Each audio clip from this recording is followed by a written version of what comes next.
Hi hello ಎಲ್ರಿಗೂ ನಮಸ್ಕಾರ. Welcome to another episode. ಇವತ್ತು ಯಾವ ವಿಷಯದ ಬಗ್ಗೆ ಮಾತಾಡ್ತಾ ಇದ್ದೀವಿ ಅಂತ ಅಂದರೆ, ಕೆಲವೊಂದು ಮೈಕ್ರೋ ಹ್ಯಾಬಿಟ್ಸ್ಗಳನ್ನ ಚೇಂಜ್ ಮಾಡ್ಕೊಳ್ತಾ ಬಂದರೆ ಅಥವಾ ಇನ್ಕಲ್ಕೇಟ್ ಮಾಡ್ಕೊಳ್ತಾ ಬಂದರೆ ಹೇಗೆ ವಂಡರ್ಫುಲ್ ಆಗಿ ನಮ್ಮ ಜೀವನ ಅನ್ನೋದು ಇನ್ನೂ ಬ್ಯೂಟಿಫುಲ್ ಆಗುತ್ತೆ ಅನ್ನೋದು ಹೇಳ್ತಾ ಹೋಗ್ತೀನಿ. ವೆಲ್ಕಮ್ ಟು ಆ ಚಾನಲ್. ಇವತ್ತು ವಿಷಯ ಫಸ್ಟ್ ಆ್ಯಂಡ್ ಫಾರ್ಮೋಸ್ಟ್ ಥಿಂಗ್, ಒಬ್ಬ ಮನುಷ್ಯನ ಹೇಗೆ ಅಳಿತೀರಾ, ನಿಮ್ಮ ಸರೌಂಡಿಂಗ್ ಅಥವಾ ನಿಮ್ಮ ಫ್ರೆಂಡ್ಸನ್ನು ನೋಡಿ ನೀವು ಹೇಗಿರ್ತೀರಾ ಅನ್ನೋದು ಗೊತ್ತಾಗ್ತಾ ಹೋಗುತ್ತೆ. ಹೊಸ ಪರ್ಸನ್ ಯಾರೇ ಆಗಿದ್ರು ನೀವು ಇದನ್ನು ಇಂಪ್ಲಿಮೆಂಟ್ ಮಾಡ್ಬೋದು. ಯಾಕೆ ಅಂತ ಅಂದರೆ, ಆ 5 ಜನರಲ್ಲಿ ಕೆಲವೊಂದು 5 ಗುಣಗಳನ್ನೇ ತೆಗೆದುಕೊಂಡ್ರು ಆ 5 ಗುಣಗಳು ನಿಮ್ಮ ಜೀವನದಲ್ಲೂ ಅದು ತುಂಬ ಪ್ರಭಾವ ಬಿದ್ದಿರುತ್ತೆ. ಹಾಗಾಗಿ ನೀವು ಅವರನ್ನು ಅಕ್ಸೆಪ್ಟ್ ಮಾಡ್ಕೊಂಡಿರ್ತೀರ. ಈ ರೀತಿ ಕೆಲವೊಂದು 5 ಗುಣಗಳನ್ನೇ 5 ಜನರಲ್ಲಿ ತುಂಬ ನಿಮಗೆ ಕ್ಲೋಸ್ ಆಗಿರುವಂತಹ 5 ಜನರನ್ನು ತೆಗೆದುಕೊಳ್ಳಿ. ಅದರಲ್ಲಿ ಒಬ್ಬೊಬ್ಬರಲ್ಲೂ 5 ಗುಣಗಳನ್ನು ಮೆನ್ಷನ್ ಮಾಡ್ಕೊಳ್ತಾ ಬನ್ನಿ. ಹೀಗೆ 5 ಗುಣಗಳು ಅಂದರೆ 25 ಗುಣಗಳ ಅರ್ಥ. ಈ 25 ಗುಣಗಳು ನಿಮ್ಮಲ್ಲಿದೆಯಾ ಫಸ್ಟ್ ಯೋಚನೆ ಮಾಡ್ತೀವಿ. ಕೆಲವೊಂದು ಕಮ್ಮಿ ಇರುತ್ತೆ, ಕೆಲವೊಂದು ಜಾಸ್ತಿ ಇರುತ್ತೆ. ಯಾವುದು ಕಮ್ಮಿ ಇದೆಯೋ ಅದನ್ನು ಜಾಸ್ತಿ ಮಾಡ್ಕೊಳ್ತಾ ಬನ್ನಿ, ಯಾವುದು ತುಂಬ ಜಾಸ್ತಿ ಅನಿಸುತ್ತೋ ಅದನ್ನು ಸ್ವಲ್ಪ ಕಮ್ಮಿ ಮಾಡ್ಕೊಳ್ತಾ ಬನ್ನಿ. ಹೀಗೆ ಮಾಡೋದ್ರಿಂದ ನಿಮಗೆ ಗೊತ್ತಿಲ್ಲದೆ ಒಂದು ಟ್ರಾನ್ಸ್ಫಾರ್ಮೇಷನ್ ಅನ್ನೋದು ಜಾಸ್ತಿ ಆಗ್ತಾ ಹೋಗುತ್ತೆ. ಈ 1ರಿಂದ 25ನೇ ದಿವಸದವರೆಗೂ ಮಾಡಿದ ನಂತರ ನೆಕ್ಸ್ಟ್ ಅಗೇನ್ ಫಸ್ಟಿಂದ ಶುರು ಮಾಡ್ತಾ ಬನ್ನಿ. ಆಗ ನಿಮಗೆ ಗೊತ್ತಾಗುತ್ತೆ ಏನೆಲ್ಲ ಚೇಂಜಸ್ ನೀವು ಅಬ್ಸರ್ವ್ ಮಾಡಿದ್ದೀರಾ ಅಂತ. ನಮ್ಮ ಒಂದು ವ್ಯಕ್ತಿ ಸೆಲ್ಫ್ ಇಂಪ್ರೂವ್ಮೆಂಟ್ ಆಗಬೇಕು ಅಂದರೆ the first and foremost thing ಏನು ಅಂದರೆ, ಅವ್ರಿಗೆ ಟೈಮನ್ನು ಕೊಡಬೇಕು. ಆ್ಯಂಡ್ ದೆನ್ ಅವರ ವಿಚಾರಗಳಲ್ಲಿ ಕೆಲವೊಂದು ಗಮನವನ್ನು ವಹಿಸ್ಬೇಕಾಗತ್ತೆ. ಯಾರು ಗಮನವನ್ನು ಕಮ್ಮಿ ಮಾಡ್ಕೊಂಡಿರ್ತಾರೋ ಅವ್ರಿಗೆ ಇಂಟ್ಯೂಷನ್ ಅನ್ನೋದು ಆಗಲಿ ಅಥವಾ ಈ ಇಂಪ್ರೂವ್ಮೆಂಟ್ ಅನ್ನೋದೇ ಆಗಲಿ ಕಾಣಿಸಲ್ಲ. ಯಾಕೆಂದರೆ ನಮಗೆ ಡಿಸ್ಟ್ರಾಕ್ಷನ್ ಅನ್ನೋದು ತುಂಬ ಜಾಸ್ತಿ ಇದೆ. ಆ ಡಿಸ್ಟ್ರಾಕ್ಷನ್ಸ್ಗಳಲ್ಲಿ ಅವಾಯ್ಡ್ ಮಾಡಿಕೊಂಡು ನಮ್ಮನ್ನು ನಾವು ಹುಡ್ಕೊಳ್ಳುವಂತಹ ಪ್ರಯತ್ನ ಇದು ಅಷ್ಟೆ. ಫಸ್ಟ್ ಆ್ಯಂಡ್ ಫಾರ್ಮೋಸ್ಟ್ ಥಿಂಗ್, 25 ಗುಣಗಳಲ್ಲಿ ನಿಮ್ಮ 5 ಜನಗಳಲ್ಲಿ 25 ಗುಣಗಳನ್ನು ಹುಡುಕಿ ಅದರಲ್ಲಿ ನಿಮ್ಮ ಫೇವ್ರೆಟ್ಸ್ ಯಾವುದು ಅಂತ ನೋಡ್ಕೊಳ್ಳಿ. ಕೆಲವೊಂದು ಗುಣಗಳು ಜಾಸ್ತಿ ಇದ್ದರೆ ತುಂಬ ಜಾಸ್ತಿ ಅನಿಸಿದ್ರೆ ಕಟ್ ಮಾಡ್ತಾ ಬನ್ನಿ, ತುಂಬ ಕಮ್ಮಿ ಅನಿಸಿದ್ರೆ ಜಾಸ್ತಿ ಮಾಡ್ತಾ ಬನ್ನಿ. ಅದರಲ್ಲಿ ಎಕ್ಸಾಂಪಲ್ ಯಾವುದು ಅಂದರೆ, ಒಬ್ಬರಲ್ಲಿ ಯಾರಾದರೂ ನಿಮಗೆ ಬೋಲ್ಡ್ನೆಸ್ ಇಷ್ಟ ಆಗಿರ್ಬೋದು, ಇನ್ನೊಬ್ಬರಲ್ಲಿ ಕರೇಜ್ ಇಷ್ಟ ಆಗಿರ್ಬೋದು, ಇನ್ನೊಬ್ಬರಲ್ಲಿ ಲವ್ ಇಷ್ಟ ಆಗಿರ್ಬೋದು, ಇನ್ನೊಬ್ಬರಲ್ಲಿ ಕೇರ್ ಇಷ್ಟ ಆಗಿರ್ಬೋದು. ನಿಮ್ಮ ಪರ್ಸ್ನಾಲಿಟಿಯಲ್ಲಿ ಈ ಒಂದಿಷ್ಟು ವ್ಯಾಲ್ಯೂಸ್ಗಳು ಎಷ್ಟನೇ ಪ್ಲೇಸಲ್ಲಿದೆ ಅನ್ನೋದು ಡಿಸೈಡ್ ಮಾಡ್ತಾ ಬನ್ನಿ.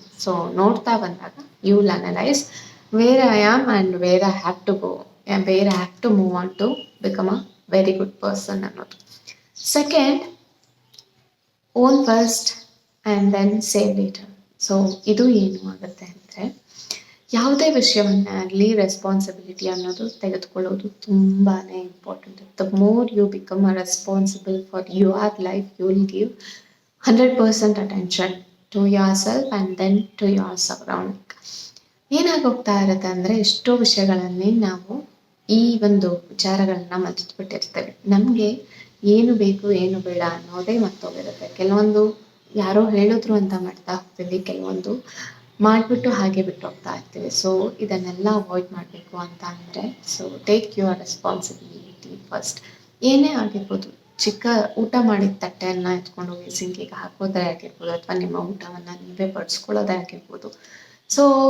ಇನ್ನು ಅಂದರೆ ನೀವೇ ಊಟ ಪ್ರಿಪೇರ್ ಮಾಡೋದಾಗಿರ್ಬೋದು. Everything which leads to your decision. ನೀವೇ ಒಂದು ವಿಷಯಗಳನ್ನು ಮಾಡ್ತಾ ಹೋಗ್ತೀರ. ಹಾಗಾಗಿ ಏನೇ ಆಗಲಿ first invest on your self ಅಥವಾ be responsible for your self and then you can do the things later. ನಾನು ಯಾಕೆ ಸೇವ್ ಅನ್ನೋದು ಹೇಳಿದ್ದೀನಿ ಅಂದರೆ, the future you are going to save will be wonderful. The more you become a responsible, you'll take a action towards your goals. ಈಗ responsible ಆಗಿರೋರೆ ತಾನೇ invest ಮಾಡುವಂಥದ್ದು. ಹಾಗಾಗಿ ಅದನ್ನು ಹೇಳೋದಕ್ಕೋಸ್ಕರ ನಾನು ಈ ರೀತಿ ಹೇಳಿದೆ. The more you become a responsible and you will become very good saver. ಇದರಲ್ಲಿ ನಾವು ಯಾವುದು ನಮ್ಮ ತುಂಬ ನೆಸೆಸಿಟೀಸ್ ಯಾವುದು ಅನ್ನೋದನ್ನು ಫಸ್ಟ್ ಡಿಫೈನ್ ಮಾಡ್ಕೋಬೇಕು. ವಾಂಟ್ಸ್ನ ಆ್ಯಂಡ್ ದೆನ್ ಲಯಬಿಲಿಟೀಸ್ನ ಡಿಸೈಡ್ ಮಾಡ್ಕೋಬೇಕು. ಯಾವುದೇ ಆಗಿರಲಿ, ಕೆಲವೊಂದು ವಿಷಯಗಳು ಏನಾಗುತ್ತೆ, ತುಂಬ ಬೇಕು ಅನಿಸುತ್ತೆ, ಅದನ್ನು ನಮಗೆ ನೀಡಿದರೆ ಮಾತ್ರ ತೆಗೆದುಕೋಬೇಕು. ಬೇಡ ಅಂದರೆ let it go to a want and then ಇಲ್ಲ ಅದು ನಮಗೆ ಖರ್ಚಾಗಿ ಬರ್ಡನ್ ಆಗಿ ಕನ್ವರ್ಟ್ ಆಗ್ತಿದೆ ಅಂದರೆ ಅದು ಲಯಬಿಲಿಟಿ ಆಗ್ತಾ ಹೋಗುತ್ತೆ. ಸೊ ಹಾಗಾಗಿ ನೀವು ರೆಸ್ಪಾನ್ಸಿಬಲ್ ಆಗಿದ್ದಾಗ ನಿಮಗೆ ಗೊತ್ತಾಗುತ್ತೆ ಯಾವ ಕೆಟಗರಿಯಲ್ಲಿ ನಿಮ್ಮ ಎಕ್ಸ್ಪೆನ್ಸಸ್ ಆಗಿರ್ಬೋದು ಅಥವಾ ನಿಮ್ಮ ಇನ್ವೆಸ್ಟ್ಮೆಂಟ್ ಆಗೋದಕ್ಕೆ ಇರ್ಬೋದು ಬೀಳ್ತಾ ಇದೆ ಅನ್ನೋದು ನೀವು ನೋಡ್ತಾ ಹೋಗ್ತೀರಾ. ಹಾಗಾಗಿ ಹೇಳುವಂಥದ್ದು it is very important to become a responsible. And very important mindset ಯಾವುದು ಗೊತ್ತಾ, ನಮ್ಮಲ್ಲಿ ಮೈಂಡ್ಸೆಟ್ ಶಿಫ್ಟ್ ಆಗೋದು. ಯಾಕೆ ಅಂದರೆ ಎಷ್ಟೋ ಜನಗಳಿಗೆ ಈ ಕೆಲವೊಂದು ವಿಷಯಗಳು ಬೇಕು ಅಂತ ಅನಿಸಿರುತ್ತೆ, ಬಟ್ ಅದನ್ನು ಒಂದು ಸ್ಪೆಸಿಫಿಕ್ ಗೋಲ್ಸ್ ಇರೋದಿಲ್ಲ ಅಥವಾ ಆ ಡಿಸೈರ್ಡ್ನೆಸ್ ಅನ್ನೋದು ಇರಲ್ಲ. The more you become a desired it will be very easy to achieve the goal. If you are less desired and you want be ಬೇಡ ಅಂತ ಅನಿಸ್ತಾ ಹೋಗುತ್ತೆ. ಕೆಲವೊಂದು ವಿಷಯಗಳು ಹಾಗೆ, ಈಗ ಬೇಕು ಅನಿಸುತ್ತೋ ಕೆಲವೊಂದು ಸಲ ಬೇಡ ಅನಿಸ್ತಾ ಹೋಗುತ್ತೆ. ಯಾಕೆ ಅಂದರೆ this is what the matter is. The more ನಿಮಗೆ ಯಾವುದಕ್ಕೆ ಎಷ್ಟು ನೀವು ಫೋಕಸ್ ಮಾಡ್ತಾ ಇದ್ದೀರಾ ಅಥವಾ ಕ್ಲಿಯರ್ ಆಗಿ ನಿಮ್ಮ ಥಾಟ್ಸ್ ಅನ್ನೋದು ಇದೆಯೋ ಹಾಗೆ ನಿಮ್ಮ ನ್ಯೂರೋ ಪ್ಯಾಟ್ರನ್ಸ್ ಅನ್ನೋದು ಕೂಡ ವರ್ಕ್ ಆಗ್ತಾ ಹೋಗುತ್ತೆ. ಹಾಗಾಗಿ so it is very important to specify what you want and be clear with what you want. ಆಗ ನಿಮಗೆ ಗೋಲ್ನ ರೀಚ್ ಮಾಡೋದಕ್ಕೆ ಈಸಿ ಆಗ್ತಾ ಹೋಗುತ್ತೆ. ಆ್ಯಂಡ್ ಯಾವುದೇ ವಿಷಯವನ್ನಾಗಲಿ first and foremost thing plan ಮಾಡಿ.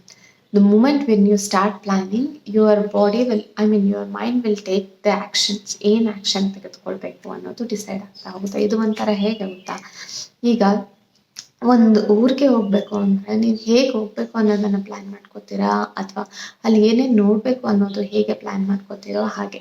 ಏನೂ ಪ್ಲ್ಯಾನ್ ಮಾಡಿಲ್ಲ ಅಂದರೆ ಬ್ಲ್ಯಾಂಕ್ ಆಗಿರುತ್ತೆ. ಅಲ್ಲಿ ಹೋಗಿದ ತಕ್ಷಣ ಏನು ಮಾಡಬೇಕು ಅನ್ನೋದು ಗೊತ್ತಾಗಲ್ಲ. That is the reason plan first plan ಮಾಡೋದ್ರಿಂದ ಇದು use. So the moment when you start planning, ಈ ಫಿನಾನ್ಷಿಯಲ್ ಸ್ಟೆಬಿಲಿಟಿ ಆಗಿರ್ಬೋದು ಅಥವಾ ಮೆಂಟಲ್ ಕ್ಲಾರಿಟಿ ಅನ್ನೋದು ಎಷ್ಟು ಚೆನ್ನಾಗಿ ವರ್ಕ್ ಆಗುತ್ತೆ ಅಂದರೆ ಟೆನ್ಷನ್ ಅನ್ನೋದು ಇರಲ್ಲ, ಸ್ಟ್ರೆಸ್ ಅನ್ನೋದು ಇರಲ್ಲ. ಆ್ಯಂಡ್ ಫಾರ್ಮೋಸ್ಟ್ ಥಿಂಗ್ ಯಾವುದು ಅಂದರೆ ಇನ್ ಕೇಸ್ ನೀವು ಏನಾದರೂ ಈ ಥರ ಪ್ಲ್ಯಾನ್ ಮಾಡ್ತಾ ಇದ್ದೀರಾ ಅಂದರೆ ದ ಮೂಮೆಂಟ್ ಅದಾಗಿಲ್ಲ ಅಂದರೆ ಬೇಜಾರು ಮಾಡ್ಕೊಳ್ಳೋದಕ್ಕೆ ಹೋಗ್ಬೇಡಿ. ಯಾಕೆ ಅಂದರೆ the moment when you start ಬೇಜಾರು ಮಾಡ್ಕೊಳ್ಳೋದಕ್ಕೆ ಅಥವಾ ಸ್ಯಾಡ್ನೆಸ್ ಫೀಲ್ ಮಾಡ್ತಾ ಇದ್ದಾಗ ನೀವು ಮಾಡಿದಂತಹ ಪ್ರತಿಯೊಂದು ಕೆಲಸನೂ ವೇಸ್ಟ್ ಆಗ್ತಾ ಹೋಗುತ್ತೆ. ಸೊ ಸ್ಟ್ರೆಸ್ ಅನ್ನೋದು ಕ್ರಿಯೇಟ್ ಆಗ್ತಾ ಹೋಗುತ್ತೆ. So you plan it. Plan A ಒಂದಿರಲಿ, ಪ್ಲ್ಯಾನ್ ಬಿ ಅನ್ನೋದಿರಲಿ. ಇನ್ ಕೇಸ್ ಇದು ಆ ಮೂಮೆಂಟಲ್ಲಿ ಆ ಟೈಮಲ್ಲಿ ಆಗಿರಲಿಲ್ವಾ, okay fine, let it go ಅಂತ ಹೇಳುವಂಥ ಬಿಹೇವಿಯರ್ ಕೂಡ ನಿಮ್ಮಲ್ಲಿ ಇರಬೇಕಾಗುತ್ತೆ. ಅದು ಆಗಿಲ್ಲ, ಅದರಲ್ಲಿ 90% ಆದರೂ at least I have achieved it ಅನ್ನೋ ಅಪ್ರಿಸಿಯೇಷನ್ ಅನ್ನೋದು ತುಂಬ ಇಂಪಾರ್ಟೆಂಟ್. ಗ್ರ್ಯಾಟಿಟ್ಯೂಡು, ಅಪ್ರಿಸಿಯೇಷನು, ಇದೆಲ್ಲನೂ micro things but it matters a lot. The person who is very grateful or who has the gratitude has a lot of thing. ಅವರು ಒಂದು ಉತ್ತಮ ವ್ಯಕ್ತಿ ಆಗಿರ್ಬೋದು ಅಥವಾ ಏನೋ ಒಂದು ಕೆಲಸ ಮಾಡೋದಕ್ಕೆ ಕೂಡ ತುಂಬ ಎನರ್ಜಿ ಇರುತ್ತೆ ಅನ್ನೋದು ಹೇಳ್ತಾ ಹೋಗ್ತಾರೆ. ಸೊ ಯಾವುದೇ ಕೆಲಸ ಆಗಿರ್ಬೋದು, ಇನ್ನೊಂದು ಇಂಪಾರ್ಟೆಂಟ್ ಅಂದರೆ ಆದಷ್ಟು ನೆಗೆಟಿವಿಟಿನ ಅವಾಯ್ಡ್ ಮಾಡ್ತಾ ಬನ್ನಿ. ಯಾಕೆ ಅಂದರೆ ನನ್ನ ಕೈಯಲ್ಲಿ ಆಗಲ್ಲ, ಇದನ್ನು ಮಾಡಲ್ಲ ಅನ್ನೋದಕ್ಕಿಂತ ನಾನು ಇದನ್ನು ಹೇಗೆ ಮಾಡ್ಬೋದು, ಹೇಗೆ ಮಾಡಿದ್ರೆ ಇದನ್ನು ಕಂಪ್ಲೀಟ್ ಮಾಡ್ಬೋದು ಈ ಟಾಸ್ಕ್ನ ಅನ್ನೋದು ಇಂಪಾರ್ಟೆಂಟ್ ಆಗುತ್ತೆ. ಸೊ ಹಾಗಾಗಿ ಹೇಗೆ ಮಾಡ್ಬೋದು ಅನ್ನೋದ್ರ ಬಗ್ಗೆ ಕ್ರಿಯೇಟಿವ್ ಆಗಿ ಯೋಚನೆ ಮಾಡ್ತಾ ಬನ್ನಿ. So the more you become clear or a creative, ಯಾವುದೇ ಕೆಲಸ ಆಗಿರ್ಬೋದು ಈಸಿಯಾಗಿ ಮುಗಿತಾ ಹೋಗುತ್ತೆ. ಹಾಗಾಗಿ ಏನೇ ಕೆಲಸ ಮಾಡೋದಕ್ಕಿಂತ ಮುಂಚೆ ಸ್ವಲ್ಪ ಯೋಚನೆ ಮಾಡಿ, ಪ್ಲ್ಯಾನ್ ಮಾಡ್ತಾ ಹೋಗಿ, ಸ್ಪೆಸಿಫಿಕ್ ಆಗಿ ಏನು ಮಾಡಬೇಕು ಅನ್ನೋದನ್ನ ಡಿಸೈಡ್ ಮಾಡ್ತಾ ಹೋಗಿ. ಪ್ಲ್ಯಾನ್ ಮಾಡೋದ್ರಿಂದ ಆ್ಯಂಡ್ ದೆನ್ ಅದ್ರ ಬಗ್ಗೆ ಹೇಗೆ ಮಾಡ್ತೀನಿ ಅಂತ ಕೂತ್ಕೊಂಡ್ರೆ ಆಲೋಚನೆಗಳು ಬರ್ತಾ ಹೋದರೆ ವಂಡರ್ಫುಲ್ ಆಗಿ ದಾರಿ ಅನ್ನೋದು ಹುಡುಕ್ತಾ ಹೋಗ್ಬೋದು. ಸೊ ಇದೆಲ್ಲದಕ್ಕಿಂತ ತುಂಬ ಇಂಪಾರ್ಟೆಂಟ್ ಯಾವುದು ಗೊತ್ತಾ, ನಿಮ್ಮ ಮೈಂಡ್ಸೆಟ್ನ ಶಿಫ್ಟ್ ಮಾಡ್ಕೊಳ್ಳೋ ಅಂಥದ್ದು, ನಿಮ್ಮ ಸೆನ್ಸ್ ಆರ್ಗನ್ಸ್ನ ಕರೆಕ್ಟಾಗಿ ವರ್ಕ್ ಮಾಡುವಂಥದ್ದು. It is more important. Why? Because ನೀವು ಕರೆಕ್ಟಾಗಿ ವರ್ಕ್ ಮಾಡ್ತಾ ಇದ್ದರೆ automatically all this things will come into a place.